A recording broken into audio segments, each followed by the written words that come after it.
Eu sei como curar o câncer do seu filho, disse a menina ao milionário e um milagre aconteceu. Olá a todos. Aproveitem esses momentos de relaxamento enquanto assistem. São Paulo, novembro. A chuva caía sem parar, pesada e sombria, como se quisesse lavar os últimos vestígios de esperança da humanidade. Do lado de fora da longa vidraça gelada, o vento assobiava pelos corredores do 6º andar do Hospital São Gabriel. O relógio na parede marcava 3 da manhã. Nenhum passo. Nenhuma enfermeira.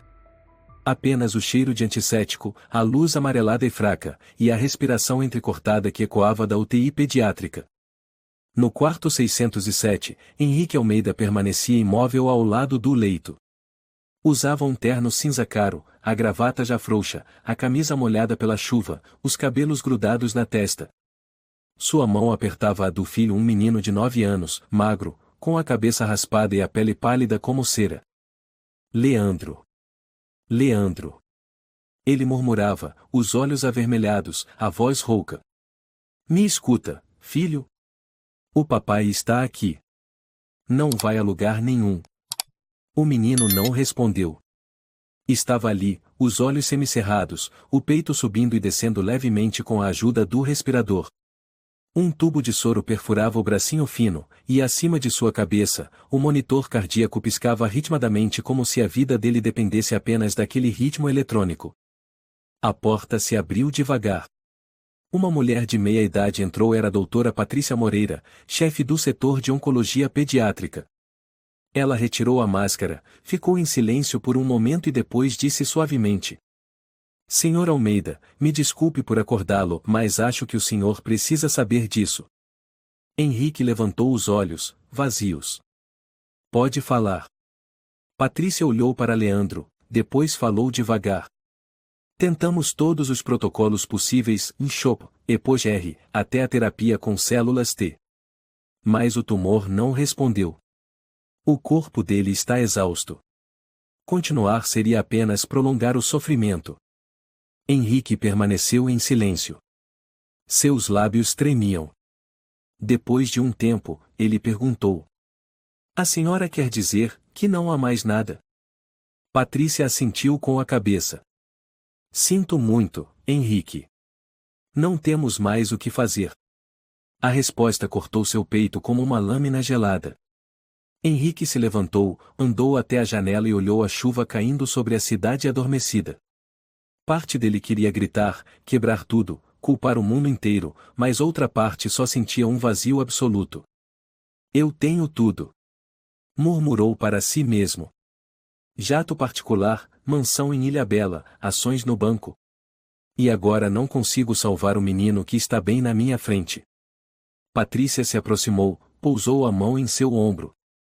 Ninguém merece passar por isso, Henrique. Ninguém. Mas, às vezes, deixar ir não é desistir. Henrique não respondeu. Encolheu o ombro, voltou até a cama, e novamente segurou a mão do filho. Patrícia hesitou. Vamos continuar com os cuidados paliativos, garantir que ele não sinta dor. Saia. Interrompeu Henrique, sem gritar, mas com a frieza de uma lâmina. Quero ficar sozinho com meu filho. A médica suspirou, assentiu com leveza e saiu em silêncio. A porta se fechou, deixando Henrique sozinho no vazio gelado. A chuva ainda caía. A luz era fraca. Henrique inclinou a cabeça, encostando a testa na beirada da cama, lágrimas caindo e encharcando o lençol branco. Filho. Me perdoa. Se eu pudesse trocar tudo, absolutamente tudo, só para te ver acordar, eu trocaria. Depois de um tempo não se sabe quanto Henrique se levantou e saiu do quarto. Precisava respirar. Precisava de algo que clareasse a mente em turbilhão. O corredor do hospital se estendia sob luzes fluorescentes tremeluzentes. Ele passou pela sala dos plantonistas, pela máquina de café, por cartazes com frases de incentivo à luta contra o câncer. As palavras pareciam facas: confie, você não está sozinho. Henrique riu, amargo. Nunca se sentirá tão sozinho. Ao chegar no pátio dos fundos, abriu a caixa de cigarros e tirou o último. Mas o isqueiro não acendia. O vento era forte demais. O senhor quer emprestado? Uma voz infantil soou atrás dele. Henrique se virou. Uma menina. Cerca de 10 anos. Roupas escuras e gastas, cobertas de lama. Cabelos longos e desgrenhados. Mas os olhos brilhavam na escuridão, refletindo algo que parecia não pertencer a este mundo. O senhor fuma? Ela estendeu um isqueiro vermelho. Henrique pegou, acendeu o cigarro, deu uma tragada longa. Obrigado. Mas, o que está fazendo aqui a essa hora? Moro aqui perto. Às vezes venho sentar um pouco no hospital. Estranho. Ele rosnou. Hospital não é lugar para criança brincar. A menina deu de ombros. Eu sei como curar seu filho. Henrique congelou. O cigarro caiu e se apagou na poça d'água. Ele encarou a garota, os olhos arregalados. O que você disse? O senhor ouviu bem. A voz dela era indiferente. Eu sei como curar o Leandro. Henrique se aproximou e agarrou os ombros da menina. Quem te falou o nome do meu filho? Quem é você? Quem te mandou aqui? Ninguém me mandou. Os olhos dela o encaravam com firmeza. Eu apenas vejo. Henrique a soltou, cambaleando, aterrorizado. Você tá louca? Não. Mas já me trancaram numa casa abandonada por dizer coisas parecidas. Me chamavam de monstro. O silêncio caiu pesado. A menina se aproximou, e com o dedo desenhou no chão úmido a figura de uma folha. Essa planta cresce na borda da floresta ao norte da Serra Escura. As folhas são roxas, pontiagudas, e têm cheiro de hortelã.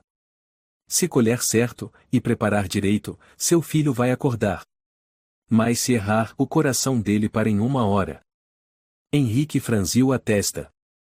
Você está brincando com a vida de alguém. Eu nunca brinquei. A voz dela se tornou fria. Seu filho tem poucos dias. O senhor pode esperar pela morte ou tentar. Qual é o seu nome? A menina ficou em silêncio por um instante. Depois respondeu. Camila. Henrique recuou, tonto. Uma voz feminina surgiu atrás. Era uma auxiliar de enfermagem. Senhor Almeida? Está tudo bem. Henrique se virou, mas Camila já havia desaparecido. Só restava o desenho da folha, feito de terra, intacto no chão encharcado. Sem pensar 2 vezes, Henrique deixou o hospital naquela mesma noite. As palavras de Camila martelavam em sua cabeça, repetidamente, sem cessar. Se colher certo e preparar certo, seu filho vai acordar. Se errar, o coração para. Por mais absurda, por mais insana e anticientífica que fosse, Henrique já não ligava. Tinha perdido demais para continuar acreditando nas rotas convencionais. Seu filho morria a cada hora. E agora, ele estava disposto a acreditar em qualquer coisa, até mesmo num milagre vindo de uma menina desconhecida. O Range Rover disparou pela rodovia Fernão Dias sob o dilúvio. Os limpadores mal davam conta da enxurrada, as luzes da estrada se desfocavam como miragens. Henrique apertava o volante com força, os olhos fixos no caminho rumo ao norte, onde a Serra Escura se erguia como uma mancha no mapa biológico do Brasil. Quase 2 horas depois, ele entrou numa trilha de terra que levava à floresta. Lama voava, as rodas deslizavam sobre buracos fundos. Só se ouvia a chuva batendo no teto do carro e o coração dele acelerado. O GPS falhou. O sinal de celular sumira 10 minutos antes. Droga!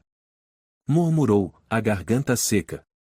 Desligou o carro, pegou a lanterna e desceu. A lama cobria os tornozelos. O vento cortava entre os pinheiros, gélido. À frente, só troncos altos, negros, úmidos. Atrás, a luz fraca do farol, a única que lhe restava. Seguiu como Camila indicara, em borda da floresta ao norte, folha roxa, cheiro de hortelã. Após 20 minutos lutando com o barro e espinhos, Henrique parou. Diante dele havia uma moita pequena, na altura do joelho, com folhas roxas, estreitas, e sim, com leve cheiro de hortelã. Meu Deus, é real! Sussurrou, o coração disparado. Abaixou-se para colher uma folha, mas de repente uma mão rude apertou seu pescoço por trás. Henrique entrou em pânico, se debateu, a lanterna caiu e rolou para o mato. Seu pescoço foi puxado para trás, ele tombou no chão encharcado. Antes que pudesse gritar, outra mão tapou sua boca com um pano embebido em algo químico. Tudo escureceu. Quando acordou, estava amarrado a uma cadeira de madeira dentro de uma cabana podre no meio da mata. O cheiro de mofo, madeira queimada e carne podre se misturavam. Estava dormente, com a boca amordaçada, o terno coberto de lama. Uma voz masculina ecoou por trás. Bem-vindo de volta, Henrique. Ainda lembra de mim? Henrique virou a cabeça. Um homem magro, cabelo desgrenhado, rosto encovado, roupas esfarrapadas mas com olhos ardendo de raiva e loucura. Rafael. Murmurou Henrique, depois de terem tirado o pano de sua boca. Rafael sorriu torto. Estou impressionado. Ainda lembra meu nome depois de tantos anos. Henrique engoliu seco. O que você está fazendo aqui? Esperando você. Rafael se aproximou, rosto colado ao dele. 20 anos, Henrique. 20 anos revivendo o freezer do Instituto São Bento. Lembra? Naquela noite de 2005, você e seus amiguinhos me trancaram no depósito frio, trancaram por fora, e foram embora. Você ainda gritou, finge que morreu, vai ser melhor para todo mundo. Henrique abaixou o olhar. As memórias soterradas voltaram como ondas escuras. Rafael era o melhor aluno do ano abaixo, odiado pelos valentões ricos. E Henrique, o líder do grupo, foi quem o condenou. Eu quase morri naquela noite. Rafael falava com raiva. Sofri lesão neurológica, perdi a bolsa, meu pai se matou, minha mãe enlouqueceu. Perdi tudo. E você foi pra faculdade, virou milionário, vive em mansões. Rafael. Henrique mal respirava. Eu era jovem. E estúpido. Me desculpa. Eu não sabia tudo que você sofreu. Rafael gargalhou. Um riso que cortava como faca. Desculpa? Depois de 20 anos, você acha que um pedido de desculpas basta para eu te perdoar? Rafael tirou do bolso um punhado de folhas roxas exatamente o mesmo tipo que Henrique havia visto. Ele soltou uma a uma sobre o fogo brando no centro da cabana. Sabe, Henrique. Disse ele, com uma voz estranhamente serena, cada uma dessas folhas poderia salvar seu filho. Mas agora, eu vou queimar cada uma delas. Como você queimou a minha vida. Rafael, você enlouqueceu. Para com isso. Por favor. Eu te imploro. Henrique se debatia. Mas as cordas estavam tão apertadas que seus braços doíam e formigavam. Rafael continuava, impassível, jogando folha por folha no fogo. A fumaça subia, espalhando um cheiro doce de hortelã, o aroma da esperança que agora se tornava o cheiro do ódio.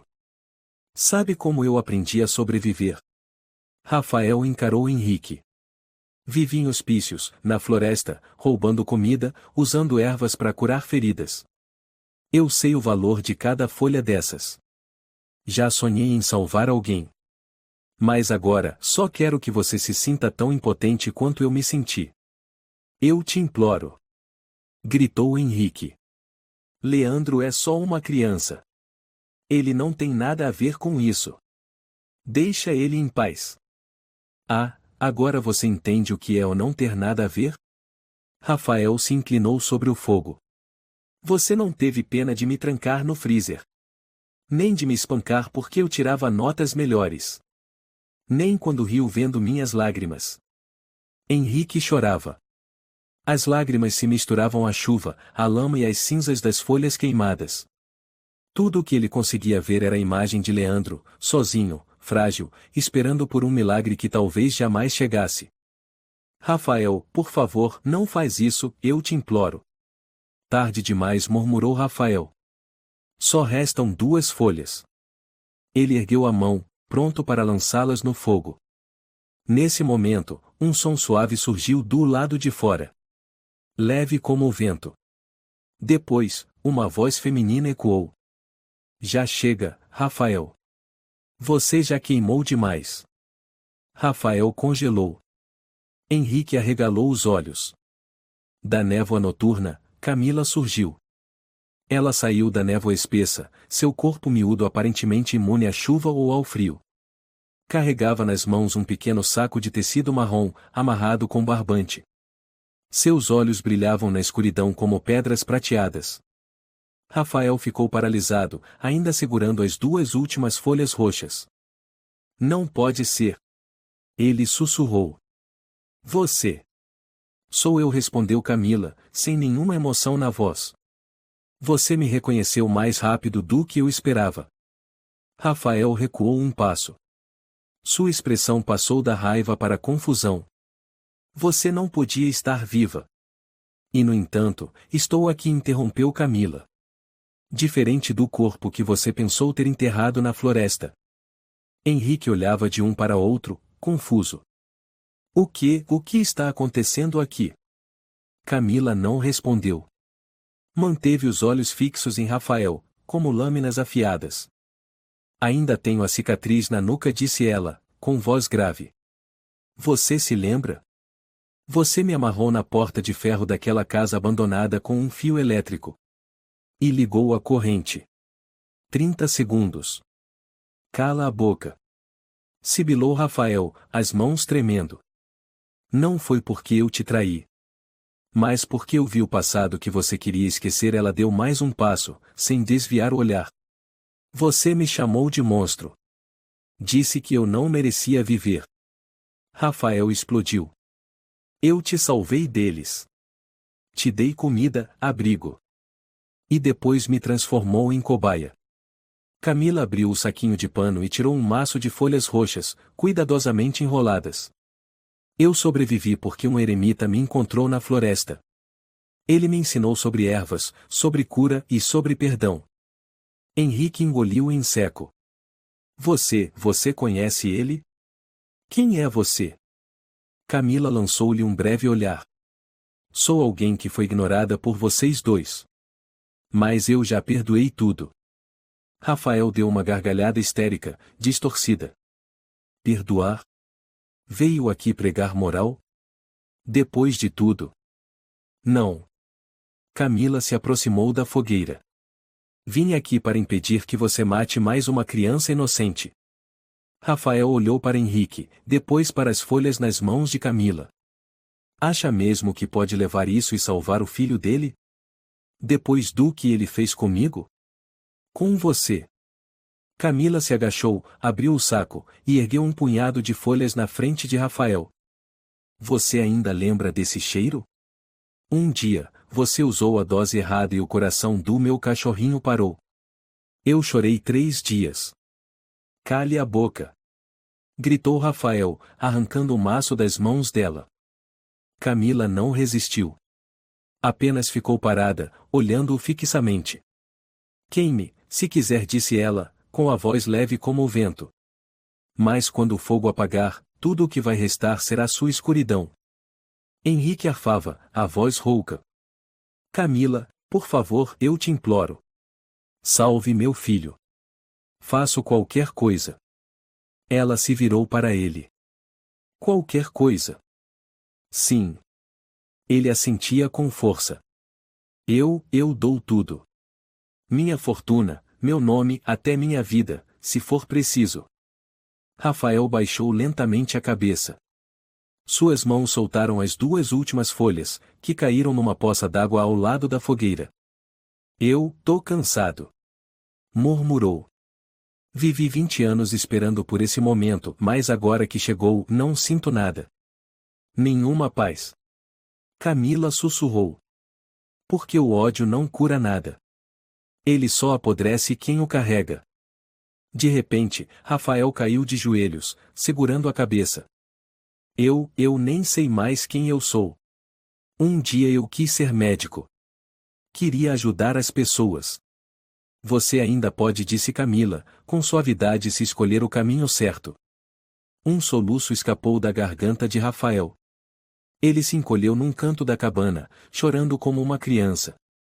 Henrique ainda tremia. Garotinha, por favor, me dá.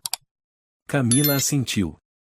Tirou um pequeno pacote do saco de tecido e o entregou a Henrique. É a dose para 3 dias. Ferva a água a 42 graus Celsius, mexa com colher de prata. 7 minutos.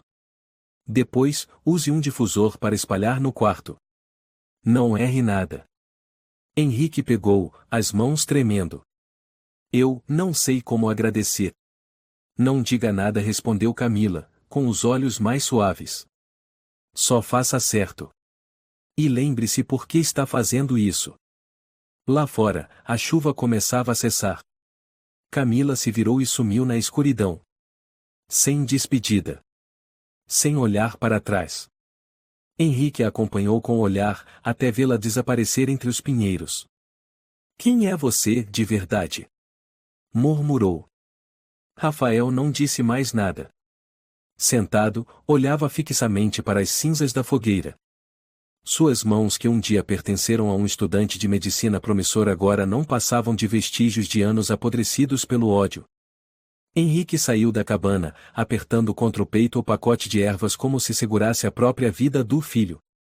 O sol ainda não havia nascido. Mas a chuva cessara. E a floresta estava silenciosa de maneira estranha. O Range Rover, coberto de lama, parou diante da entrada da emergência do Hospital São Gabriel pouco antes das 4 da manhã. Henrique saltou do carro como um homem fugindo da morte. Olheiras profundas, o terno sujo de terra, cabelos bagunçados, mãos trêmulas segurando um embrulho de ervas. Seu rosto estava pálido, esgotado. Um segurança se aproximou, desconfiado. Senhor, o senhor está bem? De onde está vindo? Preciso ver a doutora Moreira. Imediatamente. É emergência. Respondeu Henrique, com urgência. O segurança assentiu, falando no rádio. Doutora Patrícia Moreira, favor comparecer à emergência. Caso urgente. Henrique correu pelo corredor familiar, ignorando os olhares confusos das enfermeiras noturnas. Escancarou a porta do quarto 607, onde Leandro ainda jazia imóvel. O menino não mudará.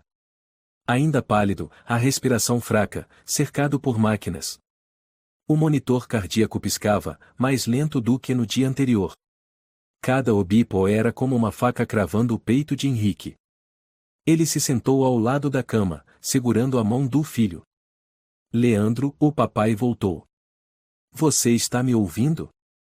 Você prometeu esperar, lembra? A porta se abriu bruscamente.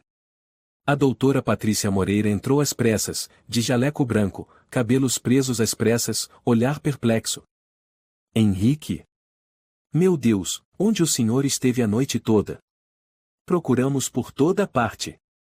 Eu fui buscar isso. Henrique abriu o embrulho de tecido, colocando um maço de folhas roxas sobre a bancada metálica. Eu vou usar. Patrícia franziu o senho. Folhas? O senhor está brincando comigo? Não. Não estou. Henrique a encarou, os olhos ardendo. Alguém me ensinou como preparar. Água a 42 graus, colher de prata, 7 minutos de fervura. Depois difusão no quarto. Patrícia ficou pasma.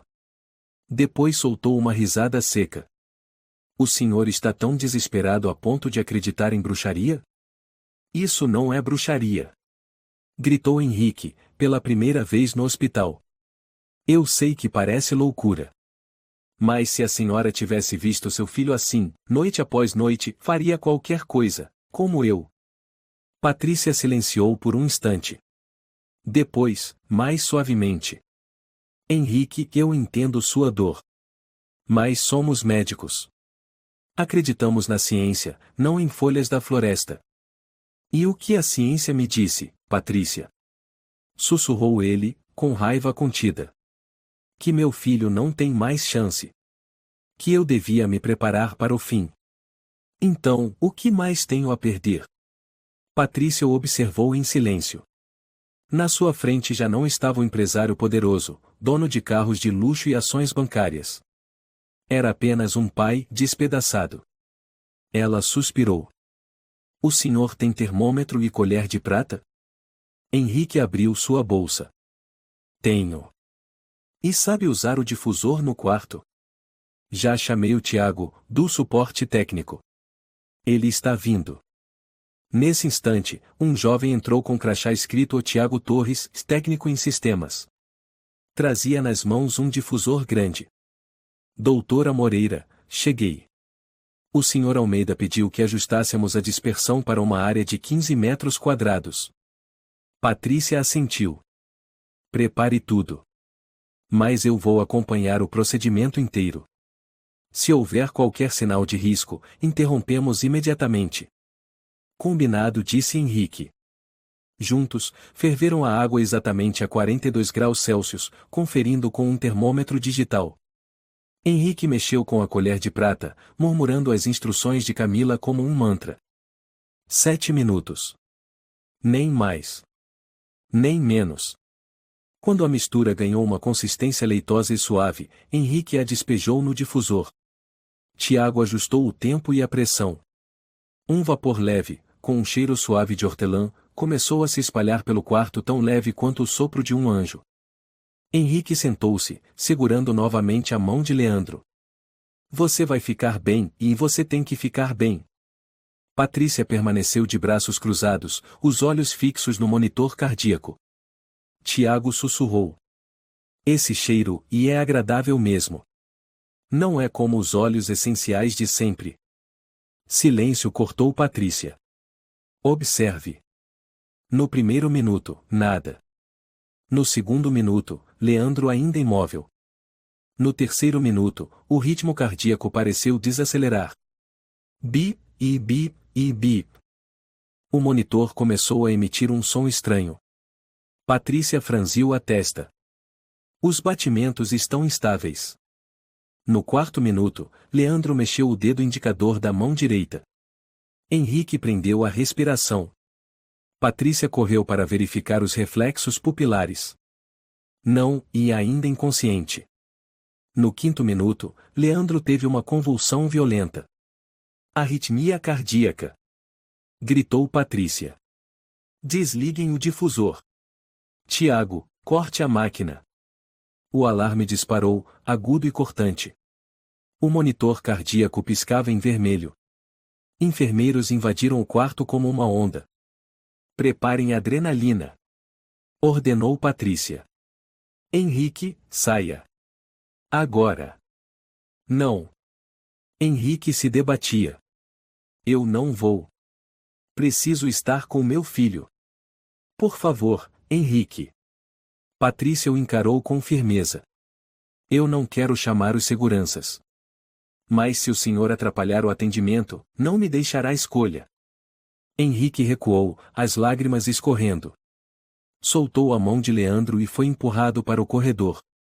A porta se fechou atrás dele com um estrondo, como uma sentença. Ele escorregou até o chão, encostado na parede fria, abraçando a cabeça com as mãos. O cheiro de hortelã ainda pairava em seus cabelos, em suas roupas. Meu Deus! Sussurrou, desesperado. Eu salvei meu filho, ou acabei de matá-lo? Passos correndo. Sons de máquinas. Gritos. Tudo se misturava num pesadelo denso. Ele fechou os olhos. Mas a última imagem que lhe vinha era Leandro se debatendo, os lábios arroxeados. O corredor do sexto andar parecia congelado. Henrique continuava sentado no chão, mãos trêmulas cravadas nos cabelos, os ouvidos unindo com os sons do atendimento emergencial do quarto. Alarmes disparando, passos apressados de enfermeiras, a voz da doutora Patrícia Moreira ecoando firme como marteladas. Adrenalina, 1 miligrama. Rápido. Preparem o desfibrilador. Intubem. Batimentos caindo para 40. Henrique encostou a cabeça na parede, murmurando como um louco. Por favor, e não leve meu menino, e a culpa é minha, e tudo culpa minha. Tiago Torres, o técnico, também fora retirado e agora se sentava a poucos metros dali, pálido. Senhor Almeida, e me desculpe, e eu não achei que o óleo. Cale a boca. Cortou Henrique, sem virar o rosto. Não foi culpa sua. Foi minha. Tiago baixou os olhos e assentiu em silêncio. O tempo parecia paralisado. Cada minuto parecia uma hora. Henrique já não sabia se o dia havia amanhecido, se a chuva cessara, se ainda estava acordado ou sonhando. De repente, a porta se abriu. Patrícia saiu, suando, o jaleco manchado com sangue claro e resíduos de medicamentos. Henrique se levantou num salto. E então? Ele está vivo? Patrícia não respondeu de imediato. Aproximou-se e colocou a mão no ombro dele. A pressão estabilizou. Conseguimos controlar as convulsões. O menino ainda está entubado, mas há algo estranho. O quê? Henrique quase rosnou. Patrícia tirou do bolso um laudo impresso do tomógrafo. Fizemos uma nova tomografia. Como o senhor sabe, o tumor ocupava quase 80% da região mediastinal há 3 dias. Mas a imagem nova mostra que o tumor está regredindo. Henrique deu um passo para trás, como se tivesse levado um soco no peito. A senhora, e o que a senhora está dizendo? Ninguém consegue explicar. Patrícia respirava pesado. Ele não sumiu completamente, mas reduziu mais de 60% em uma única noite. Não há explicação científica. Tiago se levantou. Pode ter sido a planta. Quero dizer, aquele extrato? Patrícia olhou para ele, depois para Henrique. Não posso confirmar isso. Mas também não posso negar. Henrique, eu nunca vi nada parecido. Henrique segurou a cabeça, tomado por um turbilhão de espanto, alívio, desconfiança, medo. Não sabia se chorava ou fugia. Meu filho, ele pode sobreviver? Patrícia respondeu com cautela. Eu não posso prometer nada. Mas o que vi é um ponto de virada. Henrique soltou o ar, recostando-se na parede. Obrigado, meu Deus, obrigado. 1 hora depois, ele retornou ao quarto. Leandro ainda estava inconsciente, mas sua pele tinha um leve tom rosado. O monitor cardíaco pulsava com mais regularidade. O cheiro suave de hortelã ainda pairava no ar como o sopro de um anjo. Henrique sentou-se na cadeira ao lado da cama e segurou a mão do filho. Leandro, você está lutando, não é?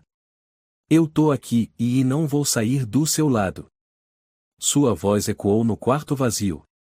Henrique olhou ao redor, e de repente se lembrou de Camila. Aquela menina, preciso agradecê-la, preciso encontrá-la. Levantou-se, saiu do quarto e percorreu todo o 6º andar. O corredor estava mais tranquilo, algumas enfermeiras revisavam anotações do plantão, todas exaustas após a emergência. Henrique foi até a recepção. Com licença, a senhora viu uma menina por volta dos 10 anos, cabelo comprido, suéter marrom, que esteve aqui ontem à noite? A jovem enfermeira balançou a cabeça. Não, senhor. O plantão noturno só registrou entrada de adultos. Nenhuma criança deu entrada ontem à noite. Não pode ser. Henrique franziu o senho. Ela falou comigo.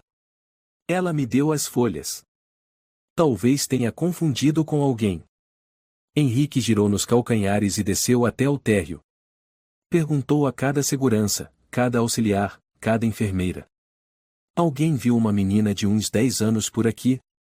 Todos balançavam a cabeça. Ninguém. Ninguém viu ela. Um jovem médico chamado André Pereira sorriu de leve. Pode ter sido fruto do estresse. Muitas pessoas em estado de choque visualizam figuras de conforto. Cale essa boca. Rosnou Henrique. Eu não estou louco. Eu sei o que vi. O doutor André recuou, sem graça. Henrique correu até a sala da segurança, bateu na mesa. Quero ver as imagens das câmeras do corredor dos fundos, às 2 da manhã de ontem. O plantonista, um sujeito gordo chamado Lucas Rocha, franziu a testa. Sem ordem judicial, o senhor não pode. Eu sou Henrique Almeida. Ele abriu a carteira, mostrando um cartão de visita corporativo imponente. Posso ligar pro meu advogado agora mesmo. É isso que quer? Lucas engoliu em seco. Tá bem, e só esse trecho. Eles assistiram juntos. Lucas retrocedeu a gravação do corredor dos fundos exatamente no horário que Henrique lembrava ter falado com Camila. E então? Henrique ficou paralisado. Na tela, só havia ele em pé na chuva, fumando, falando, gesticulando, se aproximando e mais sem ninguém à sua frente. Nenhuma menina. Nenhuma Camila. Henrique balançava a cabeça repetidamente.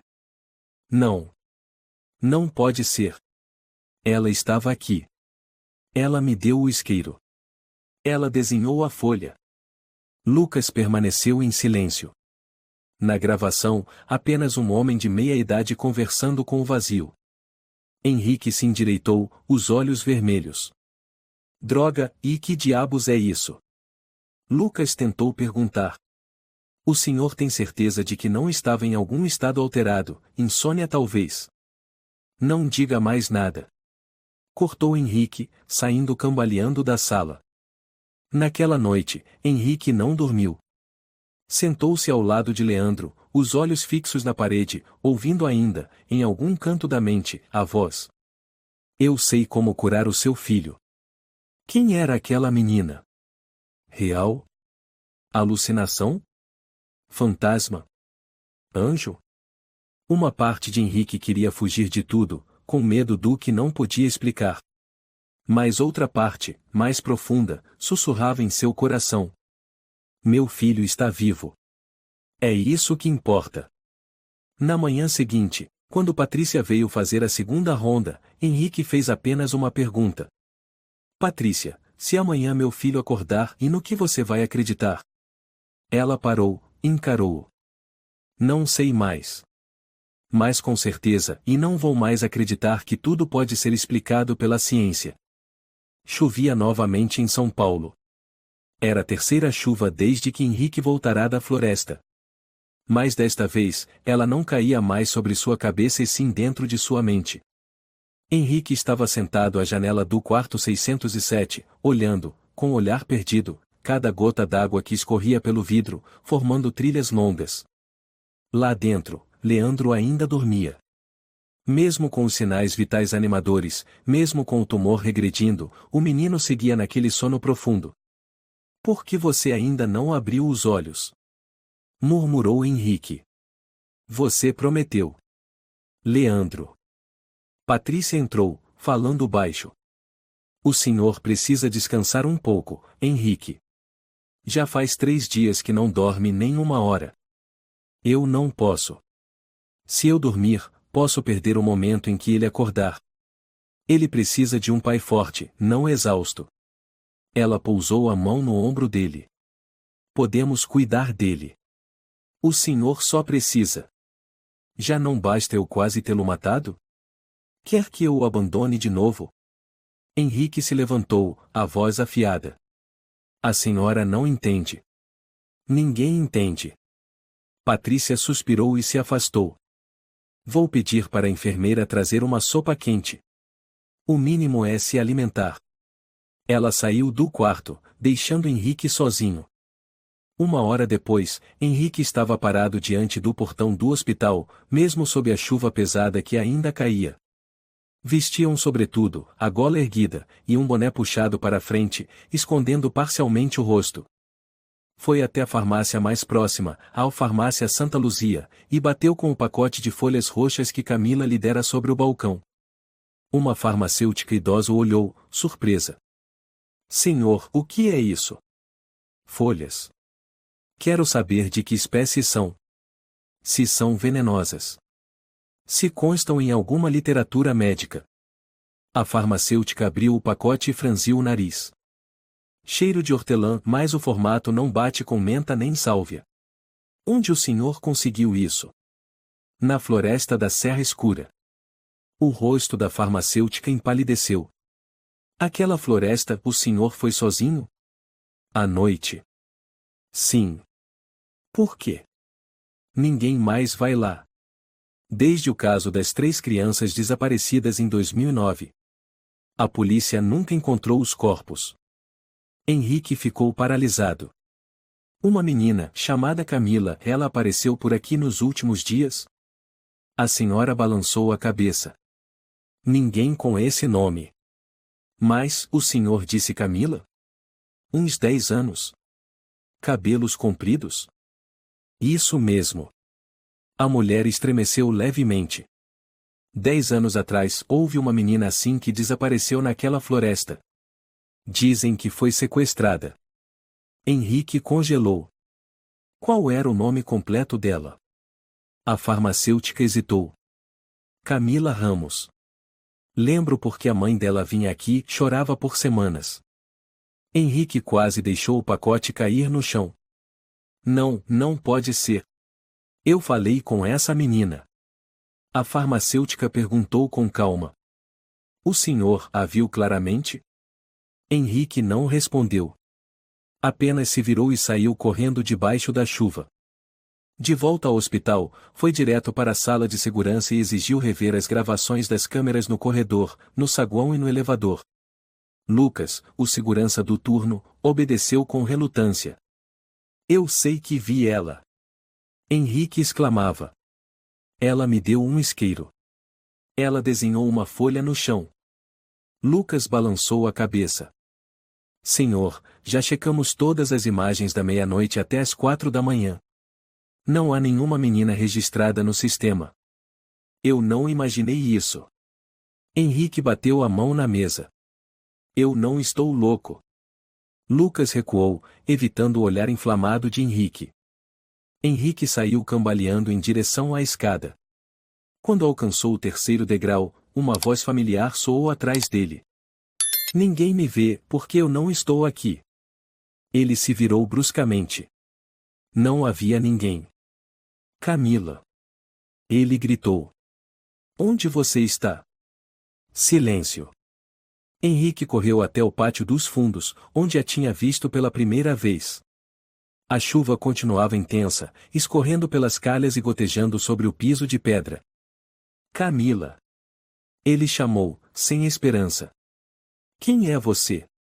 É humana? É um fantasma? Você é real? Nenhuma resposta. Apenas a lâmpada amarela tremeluzente e a chuva persistente. Henrique se sentou em um banco de pedra, com a cabeça entre as mãos. Estou enlouquecendo. O que foi que eu fiz? Naquela noite, Patrícia voltou ao quarto. Leandro ainda não abrirá os olhos, mas sua pele estava visivelmente mais corada. Patrícia verificou os sinais vitais, depois olhou para Henrique, agora uma sombra do homem que fora, barba por fazer, olheiras profundas, mãos trêmulas. Talvez o senhor devesse ir para casa descansar uma noite, disse ela suavemente. Deixarei uma enfermeira de plantão. Qualquer novidade, eu ligo. Henrique não respondeu. Apenas perguntou. Se a senhora encontrasse alguém que ninguém mais lembrasse, ninguém mais visse, e nenhuma câmera registrasse, o que pensaria? Patrícia hesitou. Eu pensaria que é um sinal psicológico. E se essa pessoa lhe desse algo que salvasse uma vida? Patrícia o encarou longamente. Depois sentou-se ao lado dele e respondeu devagar. Henrique, eu não acho que o senhor esteja delirando. Eu acredito que viu essa menina. Mas também acredito que nem tudo que não pode ser explicado pela ciência deixa de ser real. Henrique sussurrou. Eu só tenho medo de ter uma dívida que nunca poderei pagar. Talvez, respondeu Patrícia. Mas talvez o senhor já tenha sido perdoado. Henrique fechou os olhos pela primeira vez em 3 dias. Mas, em vez de dormir, apenas mergulhou em imagens, em Camila em meio à floresta chuvosa, os olhos brilhando e desaparecendo na névoa. Na manhã seguinte, o céu ainda estava cinzento. O vento uivava pelas janelas do quarto 607, fazendo a moldura velha gemer. Lá dentro, a luz do teto espalhava um brilho amarelado e frio, como se até a iluminação estivesse à beira da morte. Patrícia entrou com uma prancheta nas mãos. Henrique ainda estava sentado na cadeira de madeira, encurvado, a cabeça apoiada ao lado da cama do filho, os olhos abertos mas sem foco. "O senhor não dormiu?" perguntou ela suavemente. "Não", Henrique murmurou.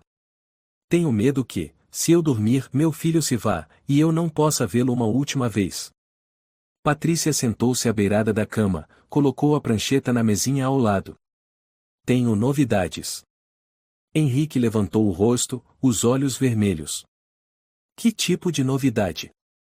"A ressonância de hoje mostra que o tumor praticamente desapareceu." Henrique ficou imóvel. Patrícia falou devagar, como quem tem medo de quebrar algo frágil. "Não conseguimos explicar. 3 dias atrás, o tumor ocupava mais de 70% da região linfática. Agora, não chega a 10%. Sem necrose, sem lesão secundária. Já encaminhamos o relatório ao conselho médico." Henrique olhou para Leandro. O menino ainda respirava levemente, o rosto mais corado, mas os olhos continuavam fechados. "Então, meu filho foi salvo?" "Fisiologicamente, parece que sim." Patrícia respirou fundo. "Mas psicologicamente ele ainda não responde. Pode levar tempo." Henrique engoliu seco, levantou-se e se aproximou do filho. Colocou a mão em sua testa, murmurando: "Leandro, se você estiver me ouvindo, por favor, só me dá um sinal, qualquer sinal." Nenhuma resposta. Ao meio-dia, Henrique tomou uma decisão: faria a última coisa que podia: procurar Camila. Chamou um funcionário do arquivo do hospital, um rapaz chamado Inácio Pereira, e pediu acesso à lista completa de pacientes e visitantes dos últimos 3 dias. Inácio coçou a cabeça enquanto revisava os arquivos eletrônicos. "Não há nenhuma Camila Ramos. Nenhuma menina entrou no hospital naquela noite. Nem nos registros, nem nas câmeras." "O senhor tem certeza do nome?" "Lembro de cada sílaba." Henrique insistiu. "E nas câmeras? Nenhum ângulo mostra a garota?" "Apenas o senhor." Sr. Almeida. Inácio apontou para a tela. "O senhor está lá, sozinho na chuva. Falando. Desenhando algo no chão. Não há mais ninguém." Henrique bateu com a mão na mesa. "E quanto à floresta? A polícia tem algo sobre Camila Ramos?" Inácio franziu o senho, digitou alguns comandos. Um arquivo antigo apareceu: Camila Ramos, nascida em 2013, desaparecida em 2022. Caso arquivado por falta de corpo. "Está vendo?" esbravejou Henrique. "Ela existiu." Inácio hesitou. "Mas, se ela desapareceu há 3 anos. Então, o senhor conversou com alguém que não poderia mais estar viva." Henrique saiu da sala de arquivos com a mente em colapso. Tudo em que acreditava: lógica, razão, até em si mesmo estava desmoronando. Voltou ao quarto 607. Leandro ainda estava ali. Naquela noite, por volta das 21 horas, Patrícia entrou novamente. "O senhor deveria ir descansar", disse com gentileza. "Passa todas as noites aqui. Seu corpo vai ceder." Henrique apenas balançou a cabeça.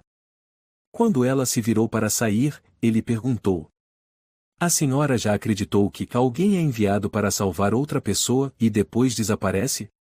Ela parou. "Talvez. Na forma de um médico. De uma enfermeira. Ou de uma menina em meio à floresta." Henrique virou-se para ela. "A senhora acredita em mim?" "Eu não preciso acreditar", respondeu Patrícia. "Eu vejo os resultados. O menino está melhorando. E o senhor, ainda que pareça louco, nunca esteve tão lúcido." Naquela noite, Henrique não dormiu.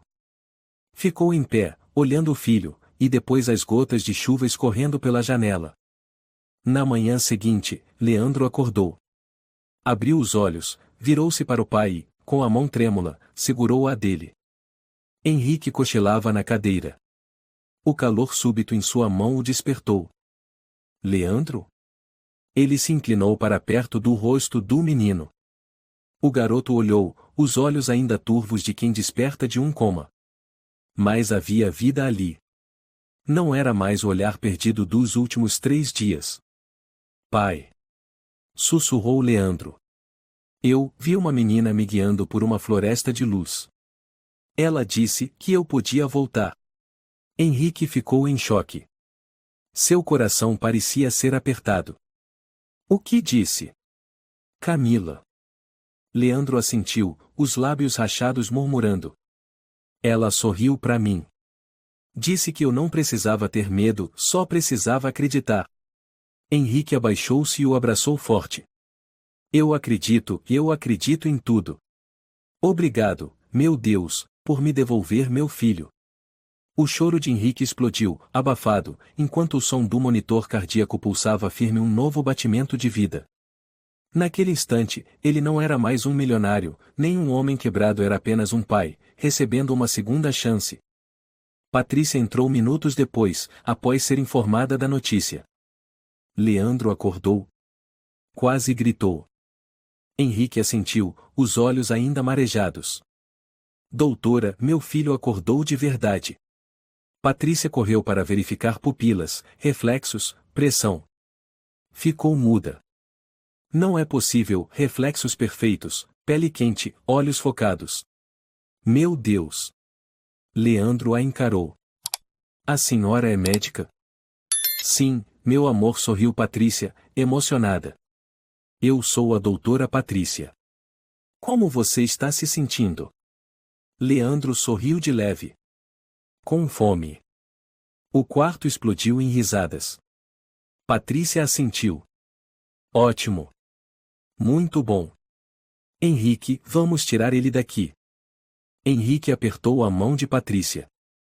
Obrigado por ter acreditado em mim, nem que fosse um pouco. Patrícia respondeu suavemente. Eu não acreditei no Senhor. Eu acreditei no menino. E acreditei no que não se pode explicar. Alguns dias depois, Leandro foi transferido da UTI. Sua recuperação foi impressionante. Já conseguia andar, se alimentava bem e até sorria, algo que, 2 semanas antes, parecia um sonho distante. A notícia sobre o ocaso de recuperação milagrosa se espalhou pelo hospital. Alguns médicos foram pessoalmente visitar o menino. Henrique recusou todas as entrevistas. Só queria permanecer em silêncio, ao lado do filho. Certa manhã, enquanto uma enfermeira media a pressão de Leandro, uma mulher vestida com roupa hospitalar entrou. Com licença. Disse ela suavemente. Ouvi dizer que esse menino foi curado com... O que mesmo? Óleo essencial de hortelã? Patrícia, que registrava os dados no prontuário, virou-se. Não, senhora. Nós não confirmamos isso. Apenas uma reação nunca antes registrada. A mulher sentou-se. Meu filho também tem linfoma. Mas ele não responde à quimioterapia. Já não tenho mais esperança. Henrique ficou em silêncio. Olhou nos olhos daquela mulher o mesmo olhar que ele viu no espelho 3 semanas antes. Levantou-se e se aproximou. Qual o seu nome? Ana. Ana Costa. Quantos anos tem seu filho? 7. O nome dele é Marina. Henrique sentou-se ao lado. A senhora estaria disposta a fazer algo muito incomum e mais que pode ser a última chance? Ana assentiu, com lágrimas escorrendo. Eu faria qualquer coisa. Rezar, tomar chá de folhas e até conversar com fantasmas. Henrique sorriu levemente. Não precisa conversar com fantasmas. Só precisa plantar uma semente. Naquele dia, ao voltar para seu apartamento, Henrique encontrou uma pequena caixa de madeira deixada em frente à porta. Ninguém sabia quem a havia deixado. Nenhuma câmera registrara nada. Ele a abriu. Dentro havia um saquinho com sementes pequenas idênticas às das folhas roxas anteriores e um bilhete manuscrito, dobrado com cuidado. O perdão é o remédio mais poderoso. Plante esta semente, não para seu filho, mas para outras crianças. Camila. Aquela que foi deixada na escuridão. Henrique ficou paralisado. Camila, e você ainda está por aí, e não é? Ele apertou o bilhete contra o peito e olhou para o céu nublado. Naquele momento, já não era mais uma dúvida, era fé. 2 meses depois, Henrique vendeu sua mansão em Ilhabela, liquidou suas ações na construtora, e comprou um terreno amplo na zona oeste de São Paulo, perto do rio Tietê. O terreno estava abandonado havia quase 12 anos, antes um antigo posto de repouso. Agora, o lugar havia se transformado num canteiro de obras vibrante, com dezenas de operários, escavadeiras, arquitetos e técnicos de saúde. Patrícia estava ao lado de Henrique no primeiro dia da fundação. O senhor pretende mesmo transformar esse lugar em um centro de tratamento natural para crianças com câncer? Não é só tratamento, respondeu Henrique. É um jardim. Onde as crianças podem respirar, ter esperança e viver antes de precisar temer. Patrícia sorriu. E como vai se chamar? Henrique não precisou pensar muito. Jardim de Camila. Patrícia assentiu. Vou pedir demissão antes do prazo e vir trabalhar com o senhor. Seja bem-vinda à minha equipe. Henrique sorriu, com um brilho nos olhos que não tinha havia muito tempo. A imprensa logo descobriu o Jardim da Luz, o misterioso. Mas Henrique recusou entrevistas, não aceitou patrocínios e proibiu qualquer hospital ou empresa de dar nome ao local. Apenas plantou centenas de canteiros de flores roxas, arbustos cultivados a partir das sementes desconhecidas. As crianças dos hospitais oncológicos começaram a chegar no início 3, 5. Um ano depois, eram centenas.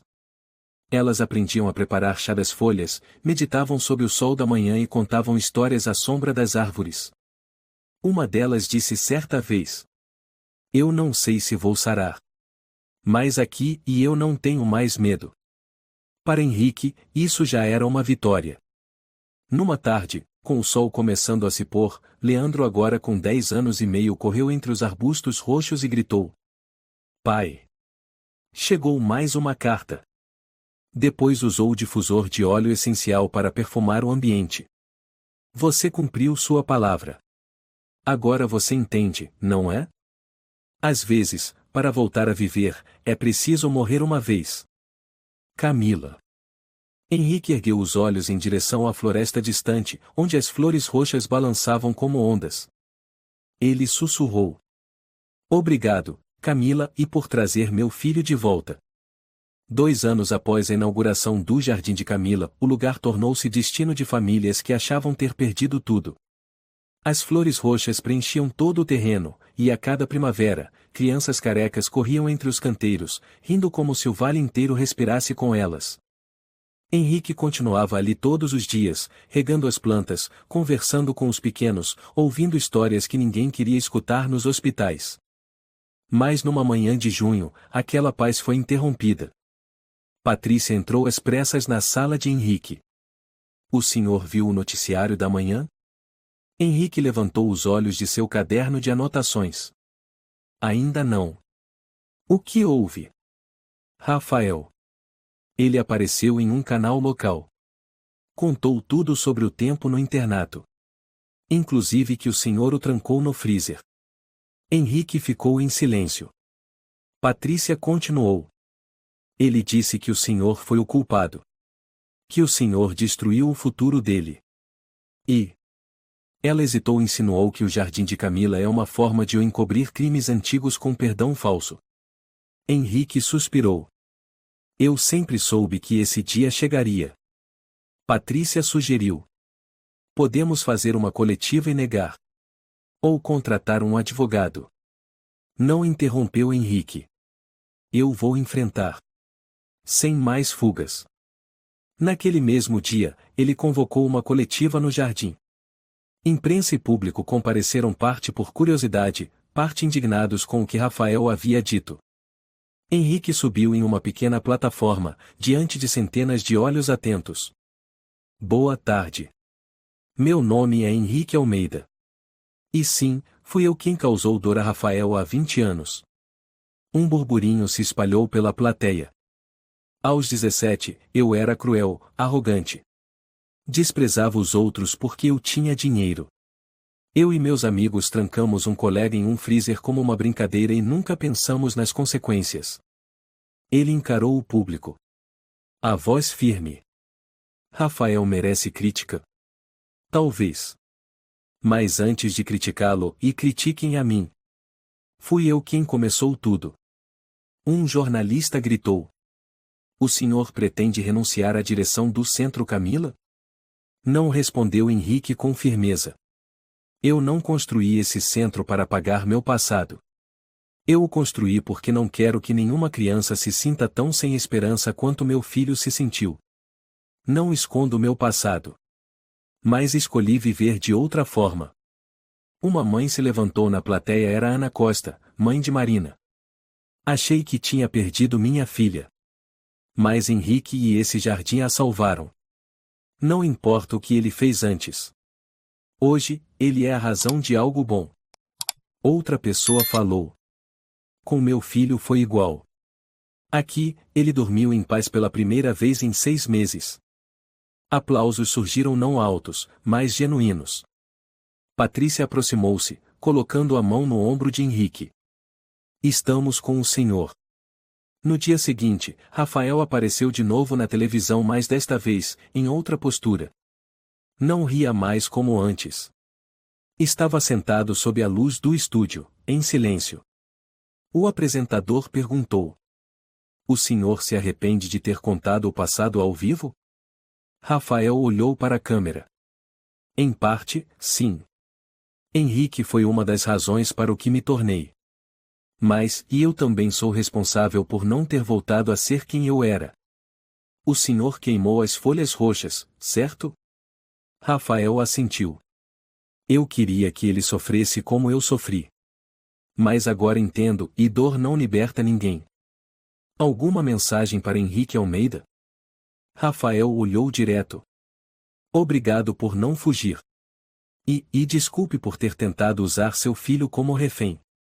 Talvez, e nós dois precisássemos da Camila para aprender a perdoar. Na quinta primavera, o Jardim de Camila realizou seu primeiro Festival das Flores Roxas. Leandro, agora com 14 anos, saudável e mais alto que o pai, subiu com Henrique na plataforma. Pegou o microfone, a voz trêmula. Um dia, achei que ia morrer. Mas então uma garota me guiou por uma floresta iluminada. Ela disse que eu ainda tinha algo a fazer. E meu pai foi o primeiro a acreditar nisso. Aplausos encheram o jardim. Henrique inclinou a cabeça diante da multidão. Plantamos sementes de uma origem desconhecida. Mas o que colhemos, e foi fé. Uma garotinha na plateia levantou a mão. Qual era o nome da garota? Henrique sorriu. Camila. Mas talvez, e ela nem precise de nome. Porque ela é o símbolo do que não se explica, mas existe. Naquela noite, ao fim da cerimônia, Henrique sentou-se sozinho sob uma árvore roxa. A luz da lua iluminava seu rosto envelhecido, mas sereno. Uma brisa soprou. Um pedaço de papel voou e bateu em seu pé. Ele se abaixou e pegou. A caligrafia era familiar. Quando se aprende a perdoar, o mundo começa a florescer. Não deixe que ele murche de novo, tio Henrique. C. Ele olhou ao redor. Ninguém. Apenas flores roxas, balançando levemente. Henrique sorriu. Eu prometo. A história é um lembrete de que arrependimento não se prova com palavras, mas com ações concretas. Henrique foi alguém que causou dor, mas quando perdeu tudo, aprendeu que a vida não vem do dinheiro ou do poder, mas da fé, do perdão e do amor incondicional. Não importa quão escuro seja o passado, se tivermos coragem de enfrentá-lo e viver pelos outros, ainda é possível plantar esperança. E, às vezes, o milagre vem de onde menos se espera. Se você gostou desta história, convidamos você a dar um like e se inscrever em nosso canal. Seu apoio nos motiva a continuar trazendo histórias comoventes quase todos os dias. Estamos muito agradecidos pelo seu apoio. Até breve.